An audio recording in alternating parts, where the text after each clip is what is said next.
Equipotential surface क्या होती है भाई? इक्विपोटेंशियल सरफेस देखो नाम से ही पता चल रहा है, इक्विपोटेंशियल, इक्वल पोटेंशियल, ऐसी सरफेस जिसपे पूरे पे पोटेंशियल सेम हो, ऐसी सरफेस को बोलते हैं इक्विपोटेंशियल सरफेस। पर जरूरी नहीं है कि एक सरफेस ही है, पूरा वॉल्यूम भी हो सकता है जिसमें पोटेंशियल सेम हो। कंडक्टर वगैरह जो होते हैं वो पूरे वॉल्यूम हर जगह पोटेंशियल सेम होता है, पर नाम इसका इक्विपोटेंशियल सरफेस दिया है। तो यदि डेफिनेशन के हिसाब से बात करें तो ये है लोकस। लोकस समझते हो? लोकस समझते हो? मतलब कलेक्शन ऑफ मल्टीपल पॉइंट्स, बहुत सारे पॉइंट्स को जोड़ करके जो कर्व बना दिया जाए उसको लोकस बोलते हैं।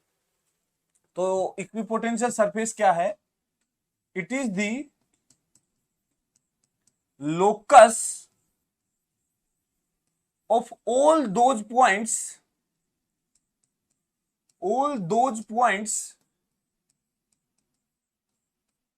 which are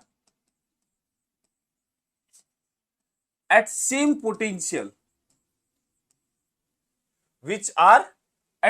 potential, उन सारे पॉइंट का लोकस, मतलब उन सब पॉइंट को मिला दोगे तो जो सरफेस बनेगी that is equipotential surface, equipotential surface. ठीक है, चलो इसके बारे में कुछ बातें करते हैं। तुमने इलेक्ट्रिक फील्ड लाइन तो पढ़ी होंगी। Electric field line, electric field line, charge से इलेक्ट्रिक फील्ड लाइन निकलती है, प्लस चार्ज से बाहर की तरफ निकलती है, माइनस चार्ज की टुवर्ड्स आती हैं। इलेक्ट्रिक फील्ड लाइंस की प्रॉपर्टी भी पढ़ी होंगी।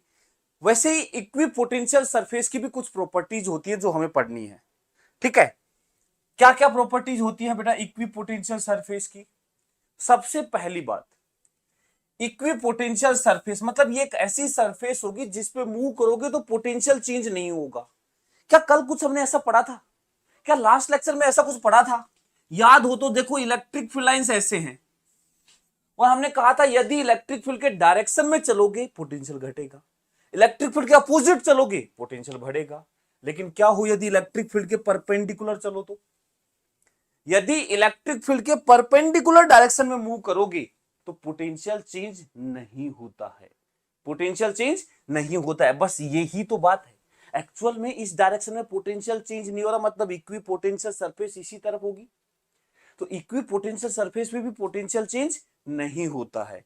तो इसका मतलब इक्विपोटेंशियल सरफेस जो होगी ना बेटा, वो इलेक्ट्रिक फील्ड लाइंस के परपेंडिकुलर होगी। It will always B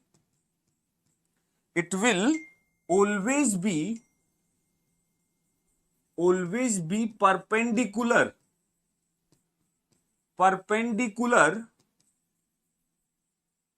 to the electric field lines,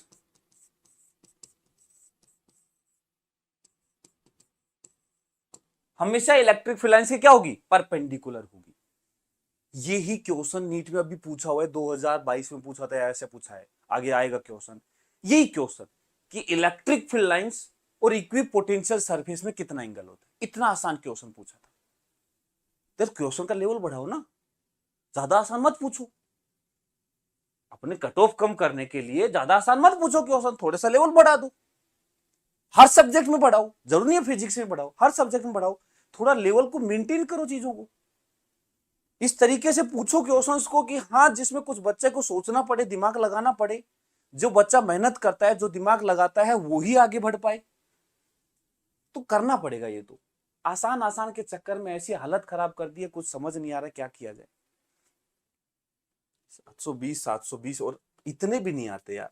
चलो ठीक है, इलेक्ट्रिक फील्ड लाइंस के परपेंडिकुलर होता है, 90 डिग्री एंगल होता है इक्विपोटेंशियल सरफेस और इलेक्ट्रिक फील्ड लाइंस के बीच में।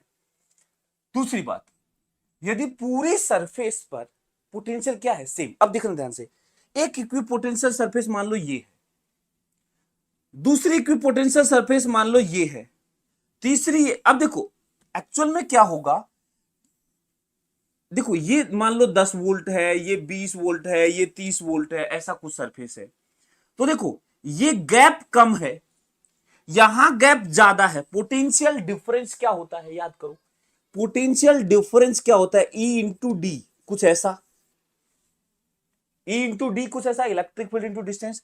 यदि बेटा दो पोटेंशियल जैसे ये पोटेंशियल सरफेस और ये इक्वी पोटेंशियल सरफेस का पोटेंशियल डिफरेंस 10 वोल्ट का, इसका भी 10 वोल्ट का है, तो पक्का है यहां गैप कम है, तो यहां इलेक्ट्रिक फील्ड क्या रही होगी, ज्यादा, और जहां गैप ज्यादा है वहां इलेक्ट्रिक फील्ड क्या रही होगी, कम। मतलब हम इक्वी पोटेंशियल सरफेसेस को देख करके बता सकते हैं कि कहां पे इलेक्ट्रिक फील्ड ज्यादा रही होगी और कहां इलेक्ट्रिक फील्ड कम रही होगी।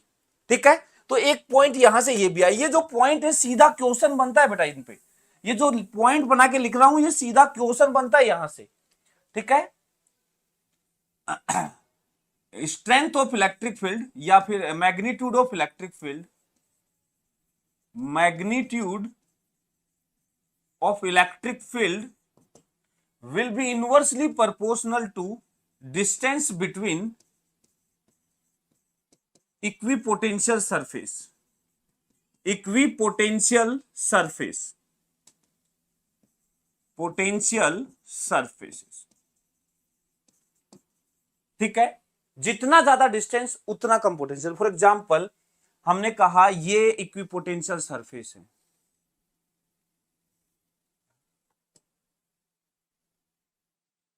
ये दो ही लेते हैं, दो इक्विपोटेंशियल, मतलब ये मान लो 10 वोल्ट की है, ये मान लो 20 वोल्ट की है, इक्विपोटेंशियल सरफेस है, इस पे पूरी पे 10 है, इस पे 20 है। तो एक्चुअल में देखो दो पॉइंट लेता हूं, एक पॉइंट यहां और एक पॉइंट यहां। यहां देखो गैप कम है, देखो यहां गैप कम है, पास पास है, तो ई ए का मैग्नीट्यूड जो होगा वो ज्यादा होगा किससे, ई बी से। ए पर इलेक्ट्रिक फील्ड स्ट्रेंथ ज्यादा होगी क्योंकि वहां इक्विपोटेंशियल सरफेस पास पास है। को सिंपल सी बात है बेटा, यदि इलेक्ट्रिक फील्ड स्ट्रेंथ ज्यादा होगी तो पोटेंशियल तेजी से चेंज हो रहा होगा, तेजी से, मतलब गैप कम होगा सरफेसेस के बीच में। यदि इक्विपोटेंशियल सरफेसेस पास पास हैं मतलब इलेक्ट्रिक फील्ड स्ट्रेंथ वहां पे ज्यादा है, जहां डिस्टेंस ज्यादा है वहां इलेक्ट्रिक फील्ड स्ट्रेंथ कम है। और इलेक्ट्रिक फील्ड लाइंस हमेशा इक्विपोटेंशियल सरफेस के परपेंडिकुलर होंगी। जैसे वहां पे पढ़ते थे इलेक्ट्रिक फील्ड लाइन में कि दो इलेक्ट्रिक फील्ड लाइन एक दूसरे को कट नहीं कर सकती, दो इलेक्ट्रिक फील्ड लाइंस एक दूसरे को कभी इंटरसेक्ट नहीं कर सकती, ऐसे ही दो इक्विपोटेंशियल सरफेस भी एक दूसरे को इंटरसेक्ट नहीं कर सकती। ठीक है, दो इक्विपोटेंशियल सरफेस एक दूसरे को इंटरसेक्ट नहीं कर सकती, they can not intersect each other. Logic वही सेम लॉजिक है, देखना मान लो ये और ये दो लाइन इंटरसेक्ट कर रही है, इक्विपोटेंशियल सरफेस है, तो ये इक्विपोटेंशियल सरफेस है तो इलेक्ट्रिक फील्ड इनके परपेंडिकुलर होगी। तो ये कह रहा है इलेक्ट्रिक फील्ड इधर होगी, ये कह रहा है इलेक्ट्रिक फील्ड इधर होगी, किसकी बात मान ले, किसकी बात मान ले, दोनों के परपेंडिकुलर, ऐसा तो हो नहीं सकता एक ही लाइन। तो इसका मतलब दो इक्विपोटेंशियल सरफेस एक दूसरे को कट नहीं कर सकती, काट नहीं सकती है। ठीक है, क्लियर बात बेटा। इसमें क्या मैंने ऐसा बोल दिया कि कुछ समझ ना आया हो, देख इसमें तो मैंने कुछ भी ऐसा नहीं बोला कि समझ नहीं आ रहा हो। मैंने बोला इक्विपोटेंशियल सरफेस ऐसी सरफेस होती है जिसके हर एक पॉइंट का पोटेंशियल सेम होता है, वो इक्विपोटेंशियल सरफेस है। जैसे नहीं होता एक वायर है पूरा, कहीं से भी टच कर लो, हर जगह का पोटेंशियल हर जगह का सेम है, दूसरा वायर अपने अलग पोटेंशियल पे है, तो पूरे सरफेस पे यदि पोटेंशियल सेम है तो वो इक्विपोटेंशियल हो गया। नॉर्मली कंडक्टर ऐसा होता है, कंडक्टर ऐसा होता है कि इक्विपोटेंशियल बॉडी होती है, उसके हर एक पॉइंट पे इक्विपोटेंशियल होता है, पोटेंशियल सेम होता है। जैसे जैसे कल हमने पढ़ा था स्फेरिकल सेल, होलो स्फीयर के अंदर इलेक्ट्रिक पोटेंशियल हर पॉइंट पे सेम होता है, तो होलो स्फीयर के अंदर जो रीजन है वो इक्विपोटेंशियल का हो गया, सेम पोटेंशियल का हो गया। इसमें क्या समझ नहीं आया बताओ। ठीक है, it will always be perpendicular to electric field line. मैंने बोला कि इलेक्ट्रिक फील्ड लाइन के यदि परपेंडिकुलर मूव करते हैं तो पोटेंशियल ना बढ़ता है ना घटता है, इसका मतलब इक्विपोटेंशियल सरफेस ही तो है, इसका मतलब इलेक्ट्रिक फील्ड लाइन के परपेंडिकुलर डायरेक्शन में इक्विपोटेंशियल सरफेस होती है। मतलब इक्विपोटेंशियल सरफेस को परपेंडिकुलर कट करती है इलेक्ट्रिक फील्ड लाइन, हमेशा परपेंडिकुलर आती है, इक्विपोटेंशियल सरफेस को हमेशा परपेंडिकुलर आती है। इन्हीं बातों का यूज करके कुछ इक्विपोटेंशियल सरफेस बनाई गई हैं जो हमें ध्यान रखनी है, जो हमें पूछी जा सकती हैं। कौन कौन सी है ये देखो, कुछ इक्विपोटेंशियल सरफेस बना रखी है यहां पे। सबसे पहला केस लेते हैं पॉइंट चार्ज। देखो बेटा पॉइंट चार्ज ये है, यहां कोई पॉइंट चार्ज रखा हुआ है, यहां कोई पॉइंट चार्ज रखा हुआ है, एक यहां एक पॉइंट चार्ज रखा हुआ है। पॉइंट चार्ज, पॉइंट चार्ज की इलेक्ट्रिक फील्ड लाइंस कैसी होती हैं पहले तो बताओ। देखो इलेक्ट्रिक फील्ड लाइंस पता लगेंगी तो उससे इक्विपोटेंशियल पता लग जाएगी। इलेक्ट्रिक फील्ड लाइंस होती हैं रेडियली आउटवर्ड। देखो ये जो येलो कलर की लाइन बना रखी है, these are electric field lines. Plus का है तो बाहर निकलेंगी, माइनस का है तो अंदर आएंगी। ये इलेक्ट्रिक फील्ड लाइंस होती हैं, ठीक है। तो इक्विपोटेंशियल सरफेस कैसी होगी, देखो एक पॉइंट से रेडियली ऐसे लाइन निकल रही है तो इक्विपोटेंशियल सरफेस बनेगी इन सब के परपेंडिकुलर स्फीयर, क्योंकि बेटा स्फीयर के परपेंडिकुलर डायरेक्शन में होती है रेडियल लाइंस। स्फीयर के क्या होती है, परपेंडिकुलर। एक स्फीयर को ऐसे परपेंडिकुलर कट करती है। देखो ये एंगल 90 डिग्री है, कोई भी देख लो, ये सारे एंगल क्या है 90 डिग्री है। तो ये जो बना रखा है ना, ये ग्रीन कलर वाली, दीज आर, ये ग्रीन कलर में जो है ये है इक्विपोटेंशियल सरफेस। क्या है, कंसंट्रिक स्फेरिकल सेल है, कंसंट्रिक स्फेरिकल सेल। क्लियर, ये कंसंट्रिक स्फेरिकल सेल ये इक्विपोटेंशियल सरफेस है। लेट्स सपोज ये पॉजिटिव चार्ज है, ये पॉजिटिव चार्ज है, तो इसके पास में जितना पास जाओगे उतना हाई पोटेंशियल होगा, जितना दूर जाओगे उतना लो पोटेंशियल होगा। तो जैसे फॉर एग्जांपल ये है 5 वोल्ट, ये है 10 वोल्ट, ये है 20 वोल्ट, ये है 30 वोल्ट, ऐसे जितना पास जाएंगे उतना हाई पोटेंशियल आता चला जाएगा। ये किसका केस है, ये किसका केस है, पॉइंट चार्ज का। यदि निगेटिव पॉइंट चार्ज होगा तो डायग्राम सेम होगा, बस इलेक्ट्रिक फील्ड लाइन बाहर नहीं अंदर की तरफ होंगी, और यहां के पोटेंशियल निगेटिव हो जाएंगे सारे पोटेंशियल, क्योंकि निगेटिव चार्ज के आसपास पोटेंशियल निगेटिव का होगा। क्लियर। नेक्स्ट आता है for long line charge. Long line charge एक रोड है या एक चार्ज वायर है, एक लॉन्ग वायर है, लॉन्ग मतलब इनफाइनाइटली लॉन्ग है। इसके कारण इलेक्ट्रिक फील्ड लाइंस क्या होती हैं, एक स्ट्रेट वायर के कारण इलेक्ट्रिक फील्ड लाइन रेडियल होती है। इस सिलेंडर में ऐसे वायर है, इसके सिलिंड्रिकल जो शेप है उसमें रेडियल होती है, रेडियल ऐसे, मतलब ऊपर से देखोगे तो वायर ऐसे दिखेगा, टॉप व्यू ऊपर से देखोगे तो ऐसा दिखेगा। तो इलेक्ट्रिक फील्ड लाइंस जो होती हैं वो ऐसी होती है, इस तरीके से ऐसी होती है। तो इक्विपोटेंशियल सरफेस जो होगी वो ऐसे सिलेंडर बनेंगे, सिलेंडर क्या बनेंगे, सिलेंडर। तो ये जो सिलेंडर बना रखे हैं ना, ये इक्विपोटेंशियल सरफेस है। इसका पोटेंशियल कुछ होगा, लेट सपोज 20 वोल्ट है, इसका पोटेंशियल लेट सपोज 10 वोल्ट है। जैसे जैसे प्लस के पास आएंगे पोटेंशियल बढ़ता जाएगा, ये इक्विपोटेंशियल सरफेस होगी। ठीक है, क्लियर। नेक्स्ट हो गया large plate, large sheet.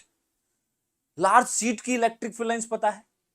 Large sheet के कारण इलेक्ट्रिक फील्ड कैसे होती है, एक लार्ज शीट के कारण इलेक्ट्रिक फील्ड का फॉर्मूला लिखवाया होगा, क्या होता है, यहां पे इलेक्ट्रिक फील्ड का फॉर्मूला होता है सिग्मा अपॉन 2 एप्सिलॉन नॉट। याद हो तो इलेक्ट्रिक फील्ड स्ट्रेंथ होती है सिग्मा अपॉन 2 एप्सिलॉन नॉट, जो कि कांस्टेंट होती है, जो कि क्या होती है, कांस्टेंट। यहां इलेक्ट्रिक फील्ड कांस्टेंट होगी सिग्मा अपॉन 2 एप्सिलॉन नॉट।